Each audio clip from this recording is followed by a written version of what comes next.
आपका, आप देख रहे हैं इंडिया टीवी। आपके साथ मैं हूं प्राची पाराशर। पाकिस्तान अपनी करतूतों के बाद अब पूरे खौफ में है और गीदड़ भभकियां भारत को दे रहा है। हुक्मरानों से लेकर आतंकी आकाओं तक के हाथ पैर फूले हुए हैं। उन्हें हर पल ये डर सता रहा है कि भारत इस बार पाकिस्तान को करारा जवाब देने वाला है। चोट इस बार ऐसी होगी जो पाकिस्तान को घुटनों पर ला देगी। बस यही खौफ पूरे पाकिस्तान में दिख रहा है। प्रधानमंत्री नरेंद्र मोदी ने जैसे ही हुंकार भरते हुए कहा कि इस बार ऐसा एक्शन होगा जो कल्पना से बाहर होगा। चुन चुनकर आतंकियों और उनके आकाओं का घर में घुसकर हिसाब किया जाएगा। यह सुनने की देर थी कि पाकिस्तानी पीएम शहबाज शरीफ ने भी इमरजेंसी मीटिंग बुला ली। तीनों सेनाओं के चीफ और आईएसआई चीफ के साथ बैठक की और बड़ी खबर यह है कि पाकिस्तान ने शिमला समझौता खत्म करने की गीदड़ भभकी दी है। वाघा बॉर्डर पाकिस्तान ने बंद कर दिया है। हालांकि ये सारे फैसले कल ही भारत अपनी सीसीएस की बैठक में ले चुका है। कल भारत ने जो सार्क देशों के बीच वीजा दिया जाता है पाकिस्तान के लिए, उसे खत्म कर दिया था। कल ही भारत ने जो इंडस वाटर ट्रीटी है उस पर रोक लगा दी थी। अटारी बॉर्डर को बंद कर दिया था और 48 घंटे का अल्टीमेटम दिया था उन पाकिस्तानियों को जो भारत में है। तो वहीं अपने स्टाफ को भी 30% कर दिया था, 50% तक घटाकर पाकिस्तान के हाई कमीशन में। अब पाकिस्तान भी उसी तरीके के फैसले लेता हुआ नजर आ रहा है। सीधे तौर पर आप ये कह सकते हैं कि अगर देश के प्रधानमंत्री नरेंद्र मोदी ये कहते हैं कि सबका हिसाब होगा और खूब अच्छी तरीके से किया जाएगा, मिट्टी में मिला दिया जाएगा, उसके बाद पाकिस्तान की बौखलाहट जो है वो साफ तौर पर कहीं ना कहीं नजर आ रही है। भारतीयों को पाकिस्तान छोड़ने का फरमान जो है वो भारत पाकिस्तान सुना रहा है। शिमला समझौता रद्द करने की धमकी दे रहा है। लेकिन हकीकत यह है कि फिलहाल पाकिस्तान जो है वो बौखलाया हुआ नजर आ रहा है। खास मेहमान हमारे साथ जुड़ रहे हैं। आरजू काजमी जी पाकिस्तानी जर्नलिस्ट के तौर पर हमारे साथ है। Doctor Amjad Ayub Mirza PoK activist के तौर पर हमारे साथ हैं और डिफेंस एक्सपर्ट भी हमें ज्वाइन करने वाले हैं हमारे देश के। आप सभी का बहुत बहुत स्वागत है। मैं आरजू काजमी जी आप ही से शुरुआत कर रही हूँ। अभी हमने देख लिया कि कल जो भारत ने किया, अब कुछ वैसा ही फैसले पाकिस्तान भी ले रहा है। गीदड़ भभकियां पाकिस्तान तो दे रहा है। आप मुझे सिर्फ इतना समझा दीजिए, प्रधानमंत्री नरेंद्र मोदी के बोलने के बाद, सीसीएस की बैठक के बाद, भारत के कड़े फैसलों के बाद पाकिस्तान में चल क्या रहा है? क्या चर्चाएं कर रहे हैं हम पाकिस्तानी? देखिए, पाकिस्तान की गवर्नमेंट तो यही कह रही है कि आप लोग जो है वो ऐसे एलिगेशन लगा रहे हैं पाकिस्तान के ऊपर और अभी तक ना इन्वेस्टिगेशन हुई है और ना ही प्रॉपर कोई रिपोर्ट आई है और साथ ही साथ जो इंटेलिजेंस फेलियर है उसके ऊपर भी बात नहीं हुई है। पाकिस्तान की गवर्नमेंट ये कह रही है, जो पाकिस्तान का मेन स्ट्रीम मीडिया जो बात कर रहा है वो मैं आपको बता रही हूँ। साथ ही साथ जैसे आपने खुद भी कहा कि मीटिंग हुई, आपने दिखाई भी है वो मीटिंग, तो डेफिनेटली जो जो स्टेप्स आपने लिए हैं वही तकरीबन सारे स्टेप्स अब पाकिस्तान ने भी ले लिए हैं। उन्होंने भी वाघा बॉर्डर बंद कर दिया है, उन्होंने भी तमाम लोगों के वीजास कैंसिल कर दिए हैं और जो आप लोगों ने स्टेप लिए एग्जैक्टली वही जवाब जो है पाकिस्तान की तरफ से भी आ रहा है। एयर स्पेस भी बंद की जाएगी और सिर्फ जो सिख यात्री आते हैं पाकिस्तान उनको कुछ नहीं कहा जाएगा, उनका वीजा वैसे ही रहेगा और वो वैसे ही विजिट कर सकते हैं। लेकिन बाकी तमाम चीजें जाहिर है कि एक टेंशन है और आप अगर पानी वहां से बंद करेंगे तो डेफिनेटली पाकिस्तान की गवर्नमेंट कुछ तो मेरे ख्याल है जवाब देगी। और वैसे तो खैर ये डायलॉग के जरिए चीजें जो है वो सॉल्व कर लेनी चाहिए थी, लेकिन हमने बात को जवाब कम, ये तो फॉलोइंग ज्यादा लग रही है। आरजू काजमी जी, जो फैसले कल भारत ले चुका है, भारत कल अपना कड़ा रुख बता चुका है, पानी बंद कर रहा है। भारत ये कह रहा है कि खून और पानी एक साथ नहीं चलेगा। आप उन्हीं फैसलों को रिपीट कर रहे हैं तो गीदड़ भभकी जैसी ज्यादा नजर आ रही है। जब कल ये फैसला भारत ने लिया, मैं सिर्फ इतना आपसे जानना चाह रही हूं, इसका क्या असर पड़ेगा पाकिस्तान पर? जब पानी बंद होगा तो क्या वहां आम लोगों के बीच में चर्चा होगी? देखिए, पानी बंद होने से डेफिनेटली पाकिस्तान को बहुत डैमेजेस होंगे और इस वक्त भी हमारे पास वाटर शॉर्टेज का मसला है। साथ ही साथ सिंध में प्रोटेस्ट चल रहा है, वो भी पानी को लेकर ही चल रहा है। तो बिल्कुल लोग इसके ऊपर बोलेंगे, बात करेंगे और शोर भी मचेगा।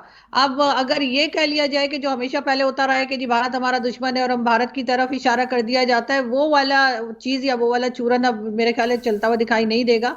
और यहाँ पर गवर्नमेंट को बहुत सीरियसली इन तमाम इश्यूज को एड्रेस करना होगा, इन तमाम इश्यूज को सॉल्व करना होगा, जिसकी तरफ भारत कई बार इशारे कर चुका है। लेकिन अब देखते हैं कि आगे कैसे बढ़ते हैं। ठीक है, हमारे साथ air marshal retired Sanjeev Kapoor भी जुड़ गए। सर आपका भी बहुत स्वागत है। लेकिन डॉक्टर अमजद आपके पास में आना चाहूंगी, पाकिस्तान की हालत अभी कैसी है?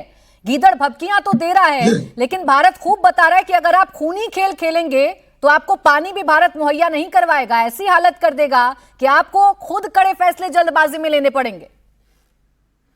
जी बिल्कुल, आपने सही फरमाया। बात यह है कि पाकिस्तान में इस वक्त बौखलाहट का समा है, इस वक्त घबराए हुए हैं वो।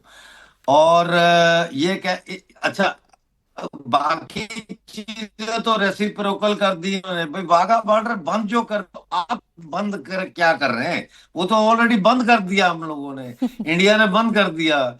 इसी तरह से पानी आपका बंद कर दिया, इसी तरह से वीजा खत्म कर दिया, 48 घंटे में निकलने को कह दिया। तो ये तो ऐसे है जैसे खिसियानी बिल्ली खंबा नोचे वाली बात है। एक चीज है कि चूंकि ये दरिया तो पानी तो बंद नहीं कर सकते, क्योंकि अब दरिया तो इस तरफ आ रहा है। तो इन्होंने कहा जी शिमला एग्रीमेंट खत्म करते हैं।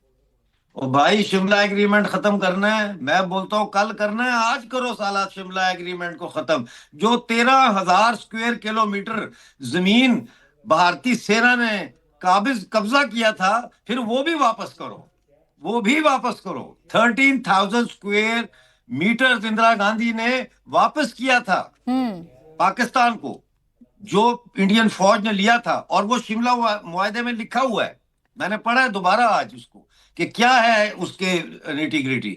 उसमें यह है कि आप 93,000 जो बगैर पतलूनों के पाकिस्तानी फौजी हैं वो हमें दे दें, और आपको हम दे देते 13,000 स्क्वायर किलोमीटर हमें वापस कर दें। तो ये पहली बात। दूसरी बात यह है कि आज सुबह जो बैठक हुई है फौज की, उसमें तमाम फोर्सेस के कमांडर थे, air force, navy etcetera etcetera. वहां पे जो बात हुई है उसमें उन्होंने ये कहा है कि 50% of our fighter jets are not fit for war. उनके पास स्पेयर पार्ट ही नहीं है। टैंक्स जो है उसमें सिर्फ इतना डीजल है कि वो सिर्फ थोड़ी बहुत एक्सरसाइज जो होती है इनकी उसके लिए, या उनको स्टार्ट करके थोड़ा सा चक्कर लगा के उनके इंजन को गर्म रखने के लिए। अच्छा डॉक्टर अमजद, आपने चूंकि बैठक का जिक्र कर दिया तो उस बैठक की तस्वीर भी बड़ी दिलचस्प आई आरजू। हमारे यहाँ सीसीएस की बैठक हुई तो प्रधानमंत्री नरेंद्र मोदी के साथ एनएसए बैठे थे, रक्षा मंत्री बैठे थे, विदेश मंत्री बैठे थे, तमाम ऑफिशियल्स बैठे थे। लेकिन पाकिस्तान से जब एनएससी की तस्वीर सामने आती है, जब इस बैठक की तस्वीर सामने आती है, तो ऐसा लगता है कि सेना ये बैठक कर रही है। ये मेजर अंतर नहीं है क्या भारत और पाकिस्तान में? देखिए बिल्कुल है। और यहाँ पर तो आप जानते ही हैं कि ज्यादातर जो फैसले लिए जाते हैं, जो कंट्री चलाती है, तो वो तो हमारी फोर्सेस ही चलाती हैं।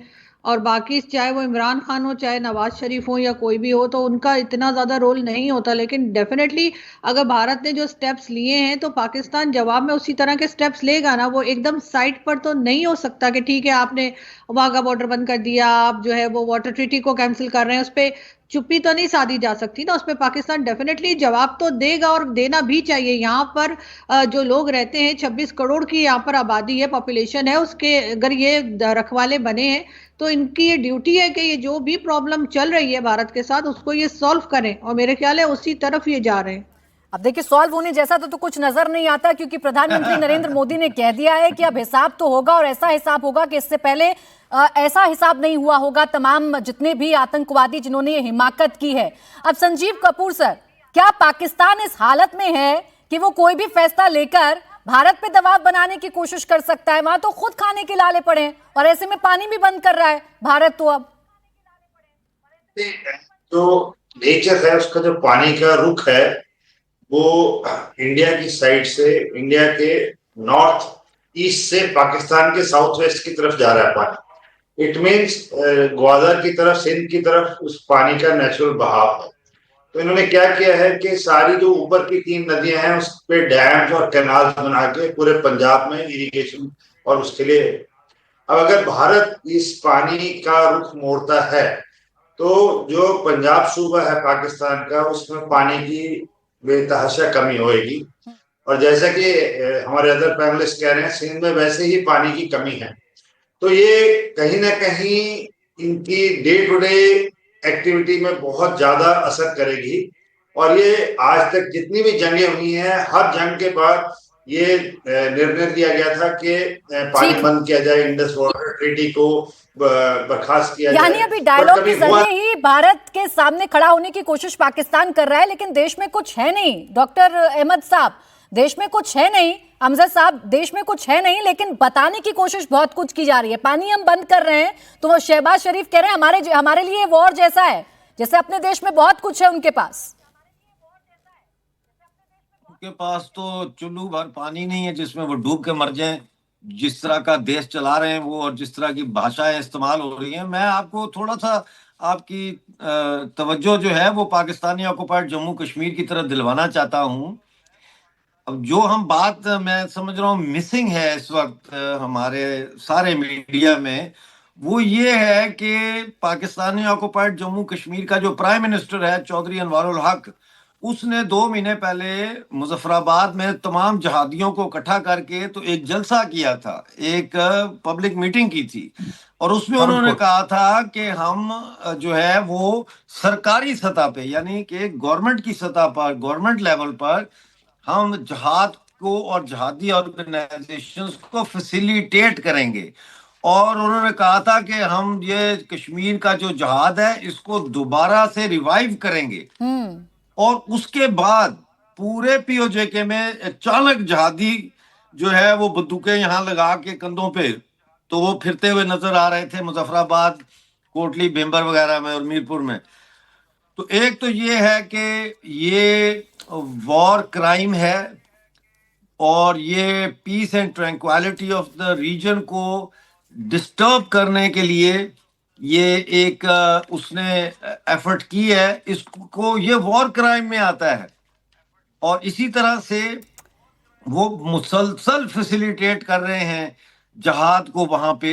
नहीं तो डॉक्टर अमजद, यही मैं आपसे समझना चाह रही हूँ कि क्या पाकिस्तान में इतना मादा है या पाकिस्तान के अपने देश में अब इतनी ताकत बची है कि वो इस तरीके की गीदड़ भभकियां दे दे, वो वॉर की स्थिति में चला जाए, वो भारत से पंगा ले ले। आप कायराना करतूत तो कर सकते हैं, लेकिन जब भारत बदला लेगा तो वो बौखलाहट, वो डर तो साफ तौर पर दिखाई पड़ रही है हमें पाकिस्तान में।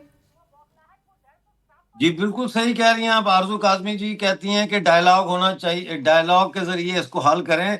तो सवाए डायलॉग, वो फिल्मों वाले डायलॉग, सवाए डायलॉग मारने के पाकिस्तान की गवर्नमेंट को और कुछ नहीं आता। वो डायलॉग को समझते हैं, डायलॉग मारना, हम ये कर देंगे, हम वो कर देंगे। क्या कर दोगे? तुम्हारे तो तो उस दिन आसिम मुनीर कह रहा था कि 1500 हैं ये बलूचिस्तान के दहशतगर्द, इनको हम ऐसे खत्म कर देंगे। इनका वजीर दाखिला, होम मिनिस्टर जो था मोहसिन नकवी, वो कहता था और ये लोग तो एक एसएचओ की मार है। तो एक एसएचओ की मार वाले लोगों ने पूरी पाकिस्तान आर्मी को बलूचिस्तान में एंगेज कर लिया है। वहां पे इस वक्त बलूचिस्तान में पाकिस्तान की कोई रिट नहीं है, और आज 7 दिन से सिंध में भी कोई रिट नहीं है इस वक्त। और पुलिस वाले इतने डरे हुए हैं, रेंजर वाले इतने डरे हुए हैं कि वो दूर दूर से लोगों को ऐसे विक्ट्री का निशान दिखाते हैं कि भाई हाँ ठीक है ठीक है। उनकी आवाज नहीं निकल रही, वीडियोस हैं उन रेंजर्स वालों की आवाज नहीं निकल रही, लोग मजमे में खड़े हैं, इतने खौफजदा हैं। दिस इज वो, हम जब स्टूडेंट थे तो उस वक्त हम एक स्लोगन लगाते थे, हो सकता है आपने भी लगाया हो अपने स्टूडेंट लाइफ में, कि गिरती हुई दीवारों को एक धक्का और दो। तो अब पाकिस्तान को एक धक्के की जरूरत है, और वो धक्का देना चाहिए, क्योंकि ये एक ऐसा नासूर है साउथ एशिया का जो ग्लोबल टेररिज्म में इन्वॉल्व है। ये एक्सपोर्टर है ग्लोबल टेररिज्म के ऑफिशियली। आप देखें, कैन यू बिलीव कि एक मुल्क का सेना का जो चीफ है वो खड़े होकर कह रहा है हिंदू और मुसलमान 2 कौमें हैं, एक नहीं है। और मतलब ये रेसिज्म है, this is racism and this is incitement to violence जब आप ये कहते हैं। बिल्कुल सर, आप जिस धक्के की बात कर रहे हैं, गिरती हुई दीवार को एक धक्का और दें, वीके दत्ता सर, क्या वो धक्का देने का वक्त आ गया है? पाकिस्तान अंदरूनी हालात से जूझ रहा है, उसके खुद के घर में विद्रोह हो रहा है और वो आंख दिखाने की कोशिश कर रहा है उसे जो आंख निकालना भी जानता है।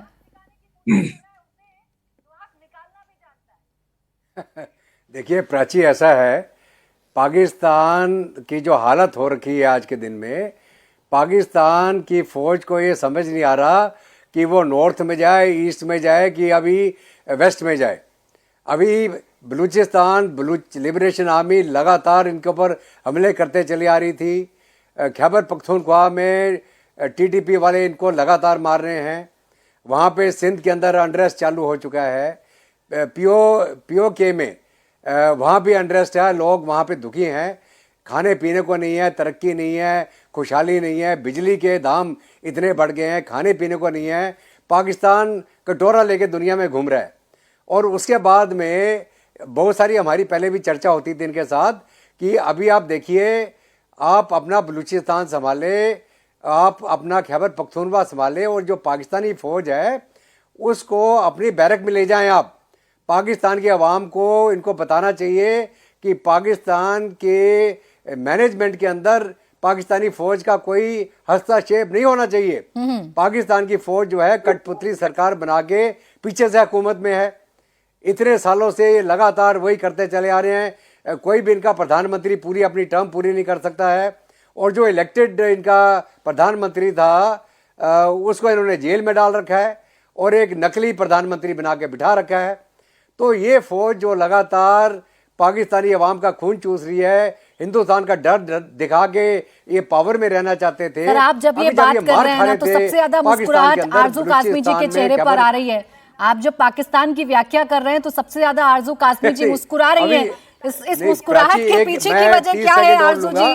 पाकिस्तान की सच्चाई सबके सामने आ रही है, धीरे धीरे ही सही, लेकिन उसका असली चेहरा सबके सामने आ रहा है। देखिए, जो सर कह रहे हैं कि जो इलेक्टेड प्राइम मिनिस्टर था उसके बजाय कोई और बिठाया गया, तो मुझे एक प्राइम मिनिस्टर बता दें जिसको वोट पड़े हो और वो प्राइम मिनिस्टर बन गया हो। हमारे यहाँ तो हमेशा यही होता है कि मैंडेट किसी और का होता है और प्राइम मिनिस्टर कोई और बनता है। मैंने तो कम से कम यही देखा है, अभी तक एक सिंगल प्राइम मिनिस्टर मैंने ऐसा नहीं देखा जो वोट लेकर आया हो। हमेशा से ये एस्टेब्लिशमेंट के कंधे पर ही आते हैं, फौज के कंधे से ही जाते हैं और आते भी ऐसे ही हैं। जहां तक आप लोग गिरती हुई दीवार की बात कर रहे हैं, तो मैं डॉक्टर मिर्जा से जरूर कहूंगी आप साइड पे हो जाइए, इसलिए कि कभी कभी वो दीवार जो आप गिरा रहे होते हैं वो अपने ऊपर गिर जाती है। तो ये बस समझिए कि पाकिस्तान जवाब नहीं देगा। डेफिनेटली पाकिस्तान का राइट है और 26 करोड़ की आबादी है, उसको जो है वो समझाने के लिए इन्हें कोई ना कोई बात तो करनी पड़ेगी। जहां तक डायलॉग की बात है, अभी आप जितना मर्जी झगड़ा कर लें, अगर 2-4 एयर स्ट्राइक्स वगैरह करनी है, लेकिन नहीं आरजू जी, आपको ये बात तो समझनी होगी ना कि डायलॉग, जैसा मिर्जा साहब कह रहे थे कि फिल्मी डायलॉग और असल में डायलॉग में बड़ा अंतर होता है। पाकिस्तान शायद डायलॉग को फिल्मी डायलॉग समझने लगता है, बड़ी बड़ी बातें तो करते हैं वहां के जनरल साहब, लेकिन ग्राउंड पर क्या होता है, आवाम को क्या मिलता है, वो तो पूरा पाकिस्तान ही देख रहा है। दिनेश नैन सर, ये पाकिस्तान की हालत कैसी हो गई है? गीदड़ भभकियों पर उतर आया है, वॉर समझ रहा है पानी को बंद होने पर। प्राची, ये आरजू भी अच्छी तरह से जानती है कि बातें तो पाकिस्तान के इंटरनल मैटर्स पे भी रोज ही होती हैं, रोज ही इनकी मीटिंग्स चलती रहती हैं। लेकिन आज ही जब से भारत ने कुछ चीज की घोषणाएं की है, आज 3% का इन्फ्लेशन यानी महंगाई खाद्य पदार्थों की पाकिस्तान में बढ़ गई है आज। और दूसरा मैं एक बताना चाहूंगा कि पेंटागन के एक्स ऑफिशियल माइकल रूबिन का बिल्कुल स्टेटमेंट आया है कि जो भी अभी आज जब हम बात कर रहे हैं, हमारे एमईए में, मिनिस्ट्री ऑफ एक्सटर्नल अफेयर में 20 देशों के राजनयिकों को पाकिस्तान की करतूत का एक एक चिट्ठा खोल के दिखाया जा रहा है। कैसे ये लोग वहां थे, कैसे इनके आका जो है मुजफ्फराबाद और कराची में बैठे हुए थे, क्या इनकी बातचीत चल रही थी, हैंडलर्स क्या बोल रहे थे, एक एक चीज, कौन सी राइफल है जो उनको मिली है, M4 कहां के बुलेट्स हैं, स्टील बुलेट्स चाइना वाले, एक एक पर्चिन इनको दिखाया जा रहा है। और हमेशा भारत ये स्टेप इसलिए ले रहा है कि जो भारत अब एक्शन करेगा उसके बाद में कोई बोलने लायक नहीं रहेगा कि भारत ने एक्शन क्यों किया, नंबर एक। दूसरा, देखिए, मैं ये भी कहना चाहूंगा आपको कि पाकिस्तान की जो सेना है वो बेसिकली एक रेडिकलाइज सेना हो चुकी है। जिस प्रकार से आसिफ मुनीर ने 10 दिन पहले कहा था कि पाकिस्तान के ये रेगुलर नस है, हम तो क्या बोले, उन्हीं माइकल रूबिन ने बोला है भारत को ये नस हमेशा के लिए काट देनी चाहिए, कट इट ऑफ, काट दो इस नस को हमेशा के लिए, ताकि पाकिस्तान ये बोले ही ना कि ये नस है, ये नस है ही नहीं, ये हिंदुस्तान का हिस्सा है। और तीसरा, जिस प्रकार से खलबली प्राची इनकी सेना में लगी हुई है, कराची से लेकर के लाहौर से लेकर रावलपिंडी तक, C-130, RAF 177, RAF 171, इनके 20 के करीब जो J-17 एयरक्राफ्ट है उनको भगा रहे हैं। स्कार्डू के अंदर, गिलगिट के अंदर ये लोग वहां पे अपने हवाई जहाज कर रहे हैं। लेकिन एक बात और भी क्लियर है, जैसे बताया गया था, 50% बेकार हैं, तेल नहीं है। इनके खुद के जनरल ने, जो चीफ थे पुराने वाले, कमर जावेद बाजवा, उसका खुद का कहना था 3 दिन के अंदर हमारी हवा निकल जाएगी, हमारे पास 3 दिन लड़ने का जगह नहीं है। तो ये जो आज की तारीख का पाकिस्तान का चीफ है ना प्राची, ये पाकिस्तानियों को बेवकूफ बना रहा है। ये रेडिकल लोगों का ग्रुप का एक गुंडा है जिसने गुंडागर्दी पाकिस्तान में मचा रखी है, और इसने अब ये सर, हिमाकत अभी की पाकिस्तान की इंटरनेशनल लेवल पर क्या हालत है, या पाकिस्तान का चेहरा टेररिज्म पर कैसे एक्सपोज होता है, वो तो किसी से छिपा नहीं। अब आईएमएफ के सामने घुटनों पर आना पड़ता है, अपना देश चलाने के लिए आपको घुटनों पर आना पड़ता है, आपको कर्ज नहीं मिलता है, भुखमरी फैल जाती है, लोग परेशान होते हैं, लेकिन सेना और सरकार ये जुगलबंदी जो है ना, क्योंकि सेना को तो चाहिए कब्जा देश पर, और सेना वो कब्जा किए भी हुई है। डॉक्टर अमजद, कल से मैं सुन रही हूं पाकिस्तानी मीडिया पर खासकर, या पाकिस्तानी नेताओं को, तो बड़े खुश होकर वो कहते हैं कि देखिए भारत हमला तो करेगा, भारत कुछ तो करेगा, यानी जानता है पाकिस्तान कि भारत चुप नहीं रहेगा। 26 निहत्थे पर्यटकों का बदला भारत लेकर रहेगा। रक्षा मंत्री से लेकर प्रधानमंत्री तक देश के ये कह गए हमारे। देखिए, जब हम छोटे थे ना तो हमारा घर में कर्फ्यू होता था, इतने बजे से पहले आपने घर आना है, घर में अंदर होना है आपने। तो हम कभी कभी लेट भी हो जाते थे, तो जब लेट हो जाते थे तो फिर हमें पता होता था कि क्या होना है। वो डांट पड़ती थी, और खाना या तो नहीं देते थे या कमरा में बंद कर देते 1 घंटे के लिए। तो वो हमें आदत पड़ गई, हम कहते थे क्या होगा अगर लेट हो जाएंगे, तो कमरे में 1 घंटा गुजारना पड़ेगा, गुजार लेंगे, कोई टेंशन नहीं है। खाना 2 घंटे लेट मिलेगा, खा लेंगे, बाहर से बर्गर खा के आ जाएंगे। तो बात ये है कि पाकिस्तान हमेशा, जब भी उसने अटैक किया इंडिया पे, इंडिया ने हमेशा आगे से स्टेटमेंट्स जारी किए, कंडेम किया, एक बालाकोट किया है बस, ठीक है, लेकिन generally over the period of decades इनको आदत पड़ गई है। ये कहते हैं चलो हम करेंगे आतंकवाद, तो क्या होगा, पाकिस्तान स्टेटमेंट देगा, शोर करेगा, ओआईसी की मीटिंग बुला लेगा, जो है वो पाकिस्तान इंडिया के खिलाफ, मतलब है उनको ये पता है कि इंडिया जो है उसने क्या करना है। अब इनके हाथ पांव इसलिए फूल गए हैं कि अब इनको पता है कि अब जो है वो सिर्फ मुंह जुबानी नहीं होगा काम, बल्कि अब इनको चपेड़े पड़ेंगी, अब इनको लाते ठुड्डे और घूंसे पड़ेंगे। इसलिए ये इंतहाई खौफजदा है। और मैं ये बताऊं कि पाकिस्तान के अंदर मुझे ये समझ नहीं आती कि पाकिस्तान के जो लोग इंडियन टीवी चैनल्स पे आके पाकिस्तान के अपॉलोजिस्ट बनते हैं। मैं आरजू जी की बात नहीं कर रहा, मैं और जो लोग आते हैं उनकी बात कर रहा हूं। उनको शर्म नहीं आती कि वो किस मुल्क में रह रहे हैं। और मैं तो समझता हूँ कि आरजू जी को भी जो है अब तो वीजा भी बंद हो गए। मैं इनको पहले भी कहता रहता था, मैंने कहा आप इंडिया चली जाओ, इंडिया चली जाओ, कहाँ बैठी हुई हो, वहां इतनी अच्छी अच्छी लाइब्रेरीज हैं, दिल्ली में जाओ कोनॉट प्लेस में इतनी अच्छी अच्छी बुक शॉप्स हैं, न्यू भी हैं, ओल्ड बुक शॉप्स भी हैं, आप वहां जाओ।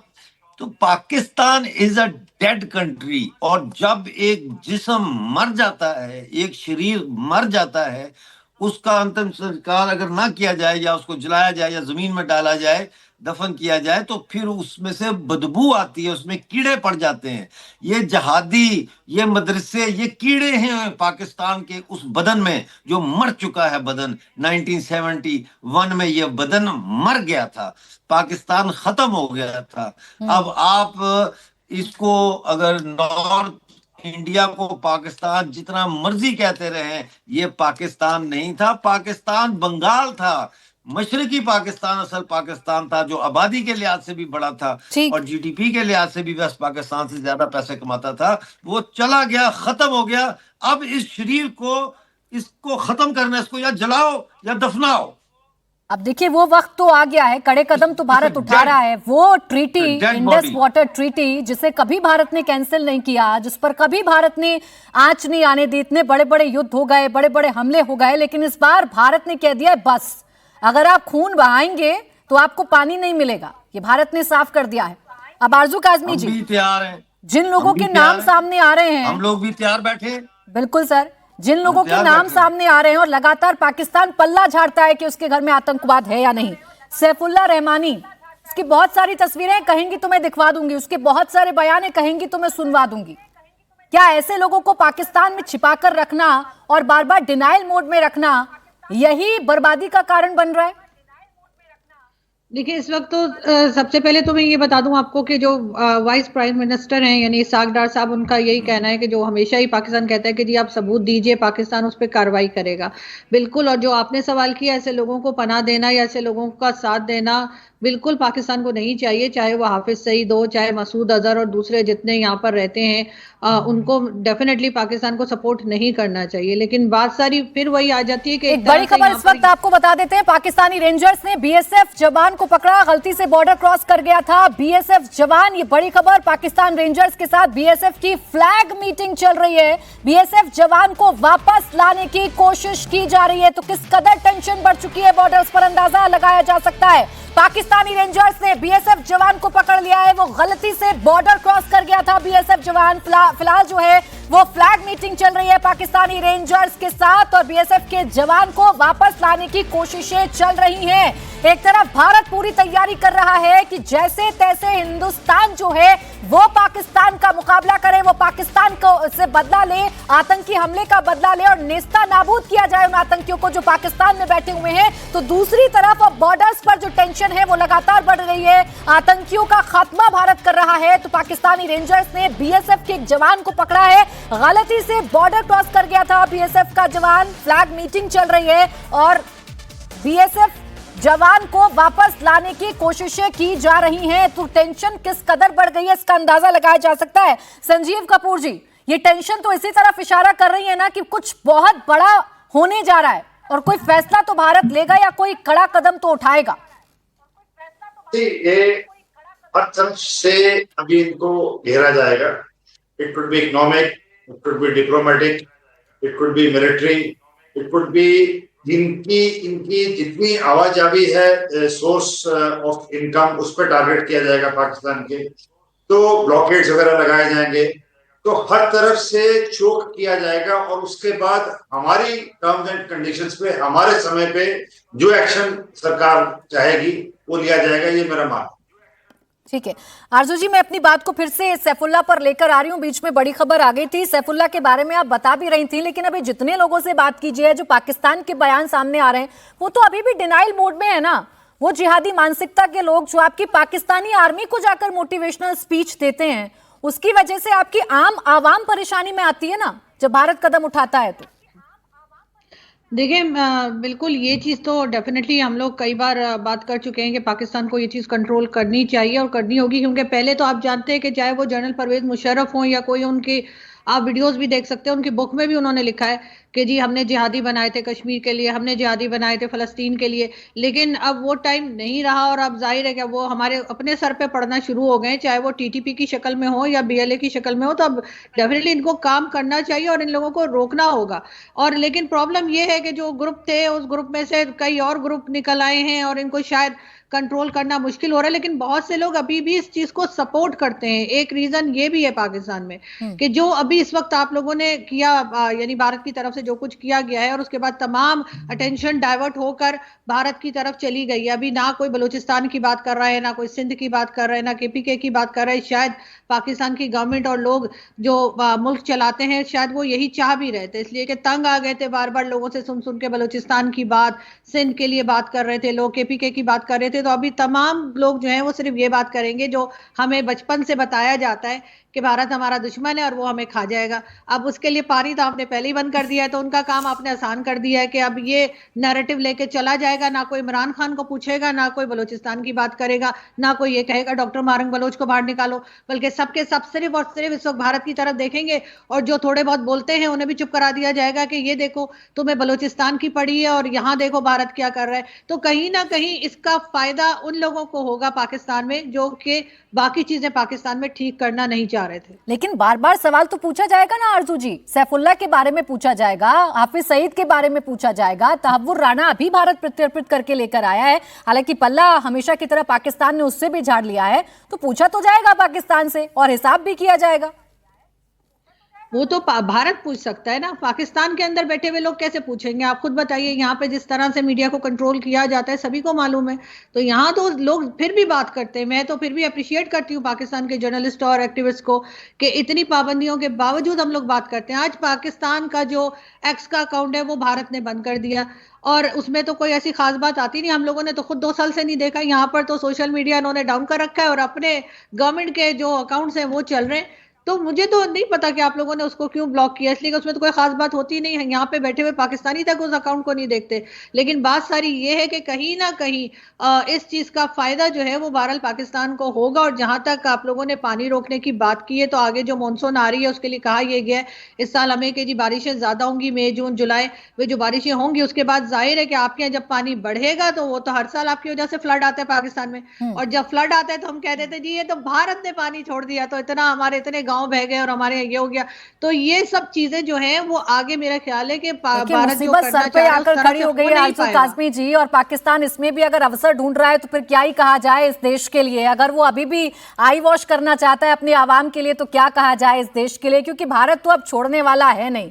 भारत में क्या एक्शन चल रहा है या भारत में चल क्या रहा है वो एक बार जानकारी अपने दर्शकों को दे देती हूं। एक तस्वीर आपके सामने रखती हूं। इस तस्वीर में आपको गृह मंत्री अमित शाह और विदेश मंत्री एस जयशंकर नजर आ रहे होंगे और ये मुलाकात कर रहे हैं राष्ट्रपति द्रौपदी मुर्मू से। इस मीटिंग में पहलगाम अटैक की पूरी जानकारी राष्ट्रपति को दी गई है। सरकार क्या कदम उठा रही है, सरकार क्या कदम उठाने वाली है, कैसे पाकिस्तान से बदला लिया जाएगा, कैसे पाकिस्तान का आतंक वाला चेहरा पूरी दुनिया के सामने रखा जाएगा, ये सारी जानकारी राष्ट्रपति द्रौपदी मुर्मू को दी गई है। तो एक तरफ भारत है जो फटाफट एक्शन ले रहा है और दूसरी तरफ पाकिस्तान है जो एनएससी की बैठक के बाद काफी देर लगा देता है ये बयान देने में कि वो उन्हीं फैसलों को रिपीट कर रहा है जो फैसले भारत कल ले चुका है। डॉक्टर अमजद, एक तो फॉलोअर बन रहा है पाकिस्तान ऐसे मुश्किल वक्त में भी, सिर्फ और सिर्फ वही कर रहा है जो भारत ने उसके साथ पहले ही कर दिया है। दूसरा ये सैफुल्ला जैसे लोगों पर कब तक चुप रहेगा पाकिस्तान, कब तक अपना मुंह बंद रखेगा, कब तक डिनाइल मोड में रहेगा?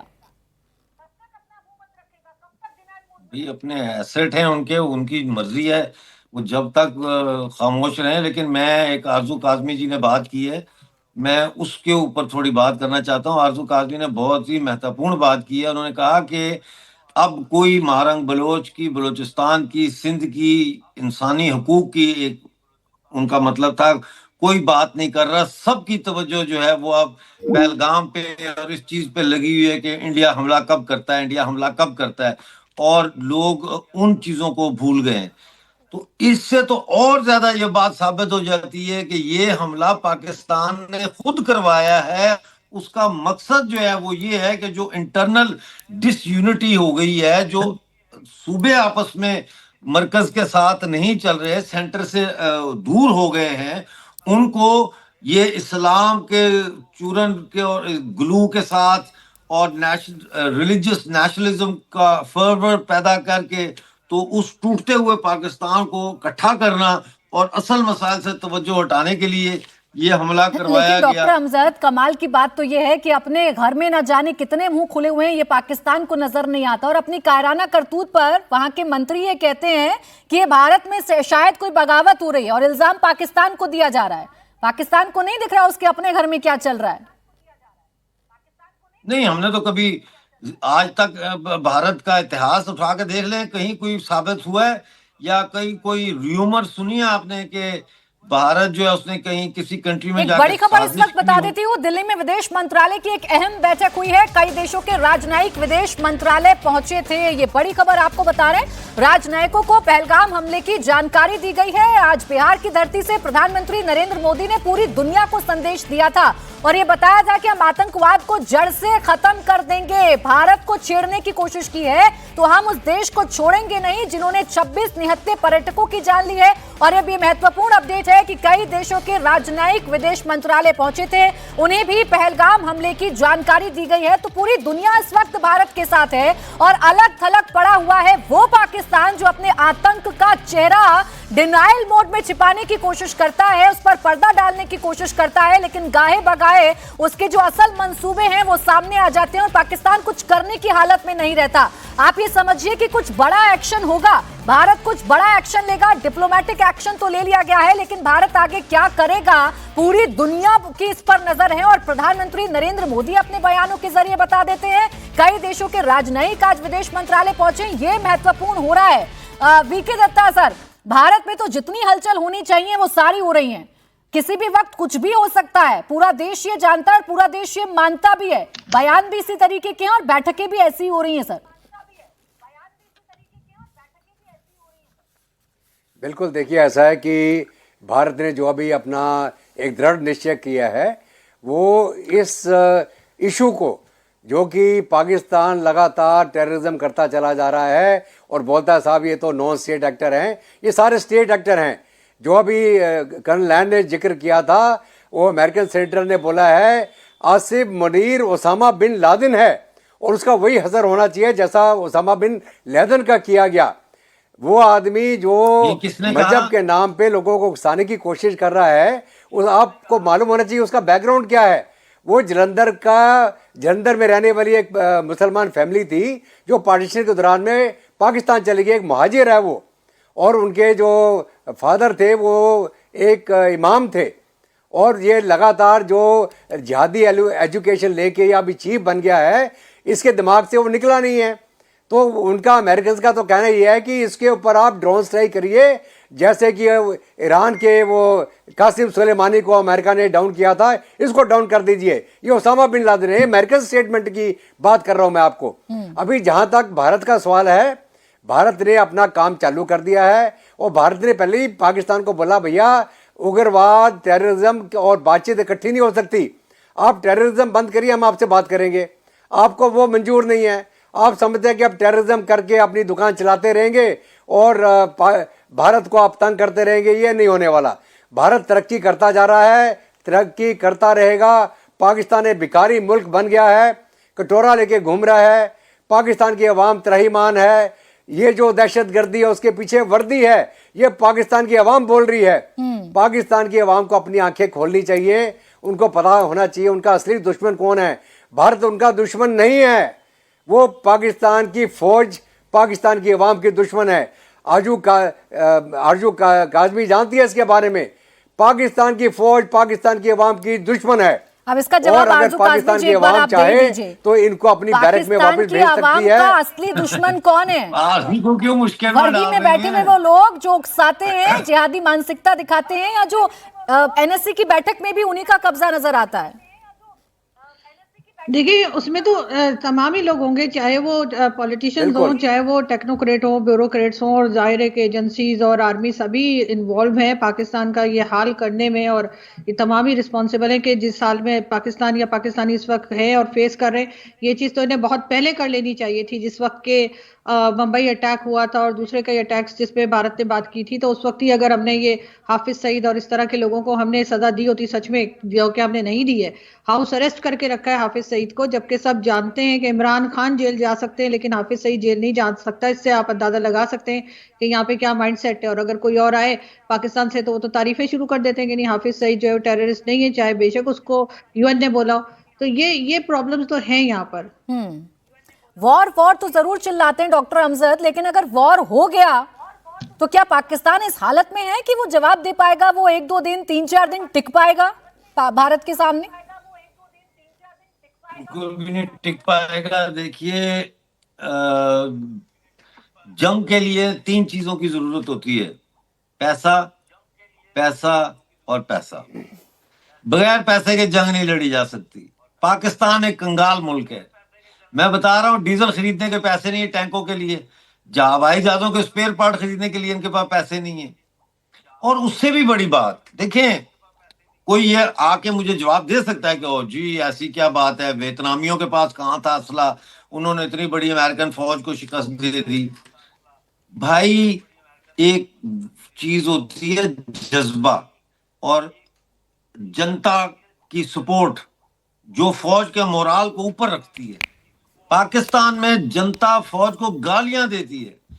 पाकिस्तान में बलोच फौज के खिलाफ लड़ रहा है। बलोच, पाकिस्तानी बलोच जो है वो अपने जिस मुल्क में वो कैद है उस मुल्क की फौज के खिलाफ लड़ रहा है। पश्तून लड़ रहा है, सिंधी भी तैयार है लड़ने के लिए, देश रेवोल्यूशनरी आर्मी बना लिया उन्होंने, वो भी। तो एक ऐसे मुल्क की फौज जो अपने ही अवाम से भी लड़ रही हो, वो बाहर कैसे लड़ेगी? वो नहीं लड़ सकती, सवाल ही पैदा नहीं होता। मैं इसीलिए तो कह रहा हूं, गिरती हुई दीवारों को एक धक्का और दो, सिर्फ एक धक्के की जरूरत है। ऐसे बस ऐसे हाथ करके ऐसे करने की जरूरत है, और फिर ऐसे हो जाए नहीं तो करके, ये ताकि बात वो तो आदमी कहती है ना, आप पाकिस्तान पे या ना गिर जाए, पाकिस्तानी वो आर्मी साइड भी में हो डॉक्टर जाए। हमसाद जानती ही होगी। उसके बावजूद भी खुले में आना और कहना वॉर अगर होगा तो हम देखेंगे कितना इनको मार गिराएंगे, ऐसी भाई, बड़ी बड़ी बातें करना। हर शख्स जो जंग हार रहा होता है उसकी आखिरी तकरीर उठा के देखें।